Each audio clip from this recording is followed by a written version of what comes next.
অনুশীলনী 3.5 2 নম্বৰ কুৱেশ্যনটো আমাৰ কি আছে প্ৰথমটো এ আৰু বিৰ কি মানৰ ক্ষেত্ৰত তলৰ ৰৈখিক সমীকৰণযোৰৰ অসীম সংখ্যক সমাধান থাকিব আমি উলিয়াব লাগে এ আৰু বিৰ কি মানৰ বাবে দুটা সমীকৰণ দিয়া আছে তাৰ অসীম সংখ্যক সমাধান হ'ব আমি তাক উলিয়াব লাগে এতিয়া মানে সমীকৰণকেইটা কি দিয়া আছে প্ৰথমটো দিয়া আছে 2x + 3y = 7 দিয়া আছে ইয়াক আমি এটো সাইডে লৈ আহিম 2x + 3y - 7 = 0 এটো হ'বগে এক নম্বৰ সমীকৰণ আকৌ ইটো দিয়া আছে a minus b whole into x plus a plus b whole into y equal 3a plus b minus 2 হল এতিয়া আমি কি কৰিব লাগিব ইয়াত আমি প্ৰথমতে কি কৰিব লাগিব a minus b whole into x plus a plus b whole into y এই গুটেখিনি আমি এটো সাইডে কি আহিব মাইনাস দি ব্ৰেকেট দি আমি লিখি দিম 3a plus b minus 2 আমি যদি গুটেখিনি আগত যদি চাও প্লাস চিন আছে এনেকৈ থাকিলে এটো সাইডে এপনে হলে কি হ'ব মাইনাসে গুছি আহিব ইকুৱেল 0 এটো হলকে 2 নম্বৰ সমীকৰণ আমি ইয়াত কি কৰিব লাগিব যেহেতু অসীম সংখ্যক সমাধান আছে আমি কি জানিব লাগিব প্ৰথমতে a1 b1 আৰু c1 কেটা জানি লও a1 টো আছে কি এক নম্বৰ গুণ x ৰ হকটো আছে 2 b1 টো আছে 3 c1 টো আছে -7 ঠিক তেনেকৈ a2 টো আছে 2 নম্বৰ সমীকৰণত x ৰ হক a minus b b2 টো আছে y ৰ হক a plus b c2 টো আছে ধ্ৰুবক পদটো minus 3a plus b minus 2 এতিয়া আমাক কি কৈছে যেহেতু অসীম সংখ্যক সমাধান থাকিব যেহেতু অসীম সংখ্যক সমাধান আছে তাহলে আমি কি লিখিব পাৰিম এটাকে a1 by a2 equal b1 by b2 equal c1 by c2 বুলি আমি লিখিব পাৰিম এতিয়া আমি ভ্যালু কিটা ইয়াত যদি পুট কৰি দিম কি পাম a1 টো কি আছে 2 আকৌ a2 টো আছে a minus b ঠিক তেনেকৈ b1 টো আছে 3 b2 টো আছে a plus b c1 টো আছে -7 c2 টো আছে 3a plus b minus 2 minus minus cancel কৰোঁ হলে গতিকে আমি a2 equal a2 আৰু a2 equal a2 লিখিব পাৰো নহলে a2 আমি equal লিখিব পাৰো আমি কি লিখিম গতিকে 2 by a minus b equal 7 by 3a plus b minus 2 আৰু 3 by a plus b equal 7 by 3a plus b minus 2 তাহলে আমি কি কৰিম প্ৰথমতে বৰ্জপন কৰি দিম 2 টো এই গুটেখিনি লগত ইনটু হ'ব 2 plus 3b minus 2 equal 7 whole into a minus b ঠিক তেনেকৈ এটো মানে এপিনে হ'বগে 3 to into হ'ব গুটেখিনি লগতে 3a plus b minus 2 equal 7 whole into a plus b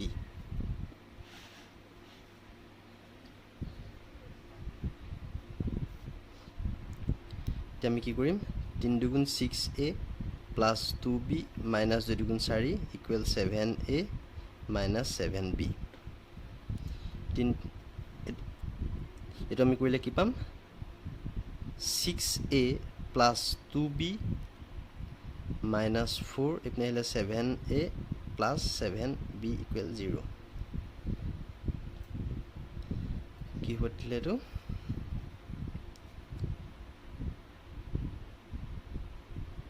plus A minus A minus আমি এটো কৰিম minus 6a পৰা 7a গলে আমি পাম minus a plus a plus a plus নাউটো প্লাস এ হ'ব 7b লগত 2b যোগিলে আমি পাম 9b minus 4 equal 0 তাৰ পিছত এটো কৰিলে আমি কি পাম 3 দুগুণ 9a plus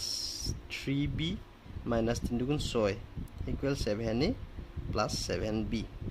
then 9a plus 3b minus 6 এটো এপিনে হলে -7a minus 7b equal 0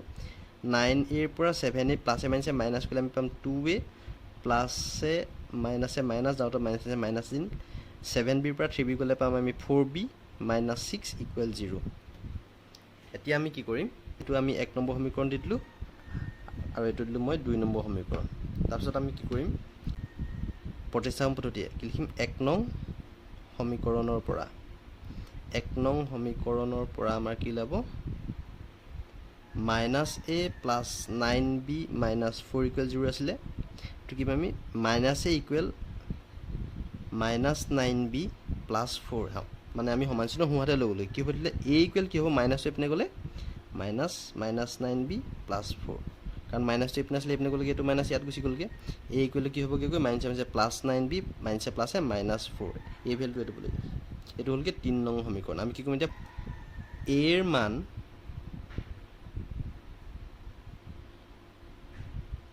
দুইত বহুৱাই, নম্বৰ সমীকৰণটো আমাৰ কি আছিলে, 2a minus 4b minus 6 equal 0। আমি a ভেলু পাইছিলোঁ 9b minus 4 minus 4b minus 6 equal 0। এতিয়া কি হ'ব, 9 দুগুণ 18b মাইনাছ 4 দুগুণ 8 মাইনাছ 4b মাইনাছ 6 ইকুৱেল 0। প্লাছে মাইনাছে মাইনাছ ডাঙৰত প্লাছ চিন হ'ব, 18bৰ পৰা 4b গ'লে আমি পাম 14টা b, মাইনাছে প্লাছ ডাঙৰত মাইনাছ চিন আছে, আমি মাইনাছ চিন দিম, 8 6 14 ইকুৱেল 0। তাৰপৰা 14b ইকুৱেল হ'ব 14, এইটো এইপিনে গ'লে প্লাছ হৈ গুচি যাব। b ইকুৱেল হ'ব 14 বাই এইটো এইপিনে হৰণ হৈ গুচি যাব, পূৰণ হৈছিলে নহয়, 1 হ'ল, b পালোঁ আমি 1। আমি এতিয়া কি কৰিম, bৰ মান 1ত বহুৱাই, 3ত বহুৱাই, এতিয়া b মানটো আমি 3ত বহাম। এতিয়া 3 নং সমীকৰণটো কি আছিলে, a ইকুৱেল 9b মাইনাছ 4, এতিয়া 9 ইনটু b ভেলটো 1 হ'ল -4, 9 গুণ 9 মাইনাছ 4 ইকুৱেল আমি কি পাম, 9 পৰা 4 গ'লে আমি পাম 5। এতেকে a equal 5, b equal 1। 2 number কুৱেশ্যনটো আছিলে আমাৰ কেৰ কি মানৰ ক্ষেত্ৰত তলৰ ৰৈখিক সমীকৰণযোৰৰ কোনো সমাধান নাই। এতিয়া কোনো সমাধান নাথাকিবলৈ হ'লে কি হ'ব লাগিব, a1/a2 equal b1/b2 not equal c1/c2 হ'ব লাগিব। তেতিয়া আমি প্ৰথমতে সমীকৰণটো দিছিলে যে 3x প্লাছ y ইকুৱেল 1 আছিলে, আমি 1টো এইটো চাইডে লৈ আহিলোঁ, প্লাছ আছিলে মাইনাছ হৈ আহিলে, 3x plus y minus 1 equal 0, এইটো হ'লগৈ 1 নম্বৰ সমীকৰণ। 2 নম্বৰটো দি আছে 2k minus 1 whole into x plus k minus 1 whole into y equal 2k plus 1। এতিয়া 2k প্লাছ 1টো আমি এইটো চাইডে আনিব লাগিব, গোটেইটোৰ আগত প্লাছ চিন আছে নহয়, 2k মাইনাছ 1, তাৰমানে a2টো আছে 2k minus 1 x plus k minus 1, b2টো আছে k মাইনাছ 1 y সহগটো, ইয়াৰ আগত প্লাছ আছিলে কাৰণে এইপিনে গুচি আহিলে, সমান চিনটো ৰাইট হেণ্ড চাইডে আছিলে, সমান চিনটো লেফ্ট হেণ্ড চাইডে আহিলে কাৰণে মাইনাছো গুচি আহিলে হ'ল। তাৰপৰা এইটো হ'লগৈ 2 নম্বৰ সমীকৰণ। এতিয়া আমাক দিয়া আছে যিহেতু কোনো সমাধান নাই, তেতিয়াহ'লে আমি কি লিখিব পাৰিম, এতেকে a1/a2 equal b1/b2 not equal c1/c2 হ'ব লাগিব সমীকৰণকেইটা। তেতিয়াহ'লে আমি যেতিয়া মানকেইটা বহাই দিম, তেতিয়াহ'লে আমি c1/c2টো আমি নলওঁৱেই, কি ল'ম আমি, এতেকে a1/a2 ইকুৱেল b1/ আমি b2টোৱে ল'ম। এতিয়া a1/a2টো কি হ'ব, a1টো আছে 3, মানে xৰ সহগটো আছে 3, a2টো আছে 2 নম্বৰ সমীকৰণৰ xৰ সহগ 2k মাইনাছ 1 ইকুৱেল b1টো আছে 1 নম্বৰ সমীকৰণৰ y সহগটো 1, b2টো আছে 2 নম্বৰ সমীকৰণৰ y সহগটো k মাইনাছ 1 হ'ল। তেতিয়াহ'লে আমি এতিয়া কি কৰিম, বৰ্জপূৰণ কৰি দিম, 3k minus 1 equal to 1 2k minus 1। মই এইটো সৈতে কৰি দিছোঁ অংকটো, কি হ'ব 3k মাইনাছ 1 আছিলে এইপিনে, এইপিনে আছিলে 1 হ'ল ইনটু 2k মাইনাছ 1। এতিয়া 3k মাইনাছ 3 গুণ 3 2k মাইনাছ 1, 2kটো এইপিনে আহিলে মাইনাছ 2k হৈ আহিব ইকুৱেল মাইনাছ 1, এইপিনে গ'লে প্লাছ 3 হৈ গুচি যাব, প্লাছে মাইনাছে মাইনাছ 3kৰ পৰা 2k গ'লে পাম আমি অকল k, মানে এটাকে পামগৈ, 1kও লিখিব পাৰোঁ, মাইনাছে প্লাছে মাইনাছ ডাঙৰটো প্লাছ চিন আছে কাৰণে প্লাছ চিন হ'ব, 3 পৰা 1 মাইনাছ হ'লে আমি পাম 2, দেয়াৰফৰ k ইকুৱেল টু 2। তাৰমানে কেৰ কি মানৰ বাবে বুলি সুধিছে নহয় আমাক, তেতিয়াহ'লে কেটো যদি 2 হয় তেতিয়াহ'লে এই সমীকৰণকেইটাৰ কোনো সমাধান আমি নাপাম। নেক্সট কুৱেশ্যনটো কৈছে আমাক পিৰ কি মানৰ বাবে px মাইনাছ y ইকুৱেল 2 আৰু 6x মাইনাছ 2y ইকুৱেল 3 সমীকৰণযোৰৰ একমাত্ৰ সমাধান থাকিব প্ৰথমতে আমি সমীকৰণকেইটা ইয়াত আমি লিখি লওঁ কি আছে px minus y equal 2 আছে ইয়াক আমি বনাই ল'ম px minus y এপিনে হ'লে -2 equal 0 এটা হ'লগে 1 নম্বৰ সমীকৰণ ইটো দিয়া আছে cx 6x minus 2y equal 3 6x minus 2y এপিনে হ'লে -3 equal 0 ইয়াৰ আগত প্লাছ আছিলে ন মানে সমান চিনৰ সোঁহাতে সমান চিনৰ বাওঁহাতে আহিলে মাইনাছ আহিব চিনটো সদায় চেঞ্জ হৈ গুচি যায় ইকুৱেল টু এ কি কৈছে আমাক মানে যিহেতু অদ্বিতীয় সমাধান মানে একমাত্ৰতা মানে অদ্বিতীয় সমাধান যিহেতু একমাত্ৰ সমাধান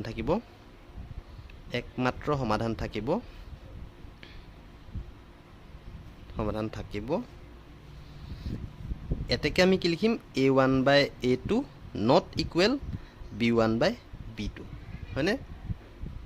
মানে কি আছিলে অদ্বিতীয় সমাধানৰ শৰ্তটো আছিলে a1/a2 not equal b1/b2 এতিয়া a1 টো কি আছে আমাৰ a1 টো আছে 1 নম্বৰ সমীকৰণৰ x ৰ সহগ p a2 টো আছে 2 নম্বৰ সমীকৰণৰ x ৰ সহগ 6 not equal b1 টো আছিলে 1 নম্বৰ সমীকৰণৰ y সহগ -1 2 নম্বৰ সমীকৰণৰ y সহগ b2 টো আছিলে -2 মাইনাসে মাইনাসে কেনসেল এটা কি পালো আমি 2p not equal 6 গুণ 6 therefore p not equal 6/2 3 এরপর আমি কি পালো p not equal 3 তাহলে আমি কি বুঝিলু যে p মানটো অকল মানে 3 হ'ব নোৱাৰে 3 ৰ বাদে সকলো মানৰ বাবে অদ্বিতীয় সমাধান থাকিব তাহলে আমি কি লিখিম এতেকে 3 ৰ বাদে p ৰ আন সকলো মানৰ বাবে মানে 1 2 3 মানে 3 হ'ব নোৱাৰে 4 1 2 4 5 যি হ'ব সকলো মানৰ বাবে সমীকৰণজোৰৰ একমাত্ৰ সমাধান থাকিব সমীকৰণজোৰৰ একমাত্ৰ সমাধান থাকিব তাৰমানে p not equal to 3 ওলালে নহয় তাৰমানে p মানটো কেতিয়াও 3 হ'ব নোৱাৰে 3 বাদে সকলো মানৰ বাবে সমীকৰণজোৰৰ একমাত্ৰ সমাধান আমি পাম এটো হলগে 2-3 নম্বৰ কোৱেশ্চনটো 4 নম্বৰ কোৱেশ্চনটো আছে আমাক কেৰ মান নিৰ্ণয় কৰা যাতে তলৰ ৰৈখিক সমীকৰণজোৰৰ কোনো সমাধান নাথাকে আমাক সমীকৰণকিটা কি দিয়া আছে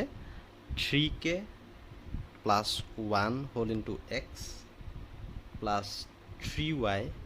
minus 2 equal 0 এটো হলগে 1 নম্বৰ সমীকৰণ আমাক ধুনিয়াকে দিয়াই আছে এনেকে এটো ইপিনে উলিয়াই 2 নম্বৰ সমীকৰণটো আছে k square plus 1 whole into x plus k minus 2 whole into y minus 5 equal 0 এটো হলগে 2 নম্বৰ সমীকৰণ সমান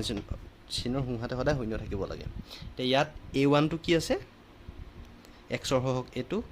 b1 টো কি কয় a2 টো আছে x ৰ সহগ এটো b1 টো আছে y সহগ এটো আৰু b2 টো আছে y সহগ এটো c1 টো আছে ধ্ৰুবক পদ এটো c2 টো আছে ধ্ৰুবক পদ এটো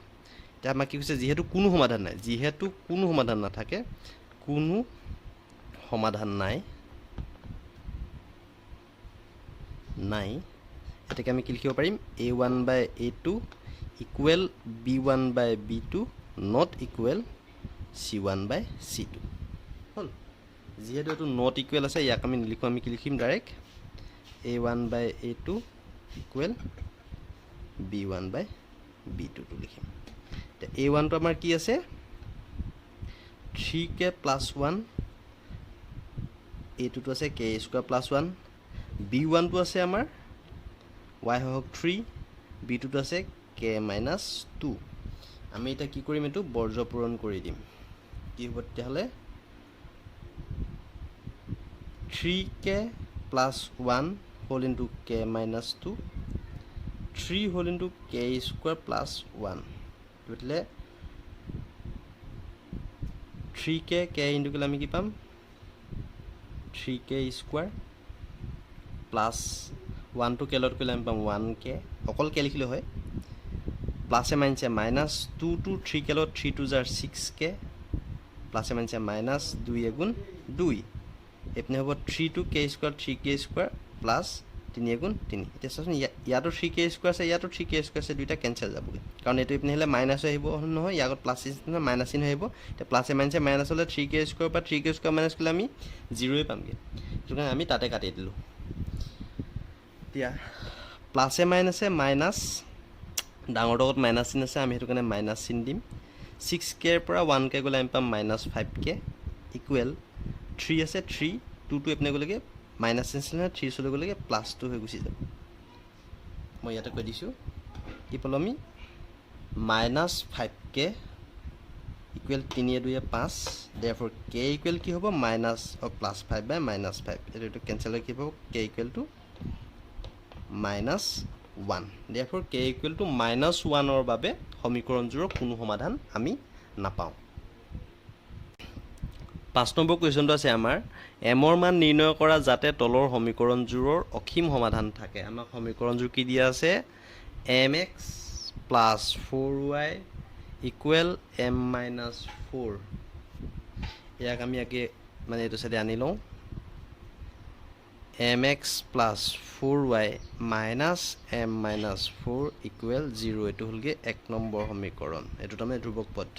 x ৰ হওক m 2 নম্বৰটো কি আছে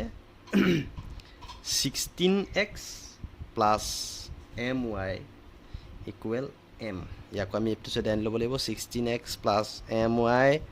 my - m ইকুৱেল 0 এইটো হ'লগে 2 নম্বৰ সমীকৰণ যিহেতু সমীকৰণটোৰ অসীম সংখ্যক সমাধান থাকে যিহেতু অসীম সংখ্যক সমাধান আছে এটাকে আমি কি লিখিম a1 by a2 equal b1 by b2 equal c1 by আমি c2 লিখিব পাৰোঁ এতিয়া আমি কি কৰিম a1 টো আছে 1 নম্বৰ সমীকৰণ x ৰ হৰকটো m আছে a2 টো আছে x ৰ হৰক 16 ইকুৱেল b1 টো আছে y হৰক 4 b2 টো আছে y হৰক m তাৰপিছত c1 টো আছে -m-4 c2 টো আছে -m মাইনাছ কেনসেল এতিয়া আমি কি কৰিম আমাক m ৰ মানহে লাগে আমি সেইটো কাৰণে আমি মানে কি কৰি দিম ডাইৰেক্ট বৰ্জপূৰণ কৰি দিম গতিকে আমি কি কৰিব পাৰিম m/16 ইকুৱেল 4/m লিখি দিম আমি এতিয়া m ইনটু কৰিম m into m equal 16 into 4 m square equal 4 হুলং 64 m equal কি হ'ব √64 therefore m ইকুৱেল আমি পাম 8 হল গতিকে m ৰ মানটো 8 হলে সমীকৰণটোৰ অসীম সংখ্যক সমাধান থাকিব এইটো হ'লগে 5 নম্বৰ কুৱেশ্যনটো আৰু ইয়াৰ আগৰ কুৱেশ্যন আনসাৰ বিলাক আগৰ এক্সাৰসাইজৰ কুৱেশ্যন আনসাৰ বিলাকৰ ভিডিঅ'ৰ লিংক মই ডেসক্ৰিপচনত দিম তোমালোকে তাৰ পৰাই চাব পাৰিবা